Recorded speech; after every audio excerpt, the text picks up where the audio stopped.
जवानो आ थार दादी बता रही है कि थे कमेंट करया हा कि थान बालू का स्तूप का प्रकार कौन याद हो थे तो भोला ही रगा रे टाबरो सबसे पहली तो आप बात जानो कि रेत का टीला नहीं बालू का स्तूप बोलियो जावे। अब कमेंट में दादाजी ऑन टॉप लिख देना।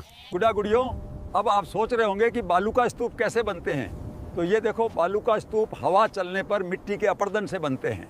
ठाबरों, आज थान बालू का स्तूप दिखा लियाणु हूँ। बालू का स्तूप दो प्रकार का हुई, एक पवन की गति के आधार पर और दूसरा आकृति के आधार पर। अठीन सुनो, पवन की गति के आधार पर पहलो प्रकार है अनुदैर्ध्य बालू का स्तूप और अनरेखीय बालू का स्तूप भी बोलियो जावे।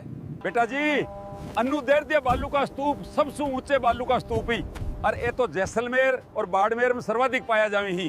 बावड़ा की तरण्या के देखो हो, पवन की गति का आधार पे आगलो बालू का स्तूप अवरोध बालू का स्तूप है। टाबरों, आ देखो मरुस्थल में झाड़ियां का अवरोध के कारण बना बालू का स्तूप अवरोधी बालू का स्तूप कहलावी ही।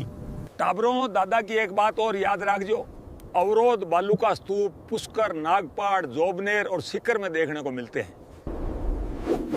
राम राम भाई, सारे हैं ना?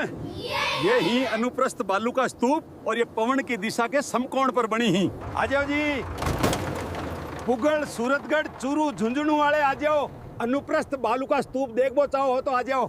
चांद से पर्दा कीजिए। हाँ जी बच्चों, अगला बालू का स्तूप अर्धचंद्राकार बालू का स्तूप है और इन्हें बरखान भी कहा जाता है। टाबरों, बरखान बालू का स्तूप नीम का थाना, लोणकरण सर और डीडवाना का माइन सबसे ज्यादा मिले। अरे बेटी का बापो, ए बालू का स्तूप तो बहुत तेज दौड़ रही, इको मतलब बरखान सर्वाधिक गतिशील बालू का स्तूप है। टाबरो, थारी दादी का फोन आयो है, बिन मेरी याद आ रही है, तो थान आकृति का आधार पर बालू का स्तूप अगला वीडियो में दिखाऊं।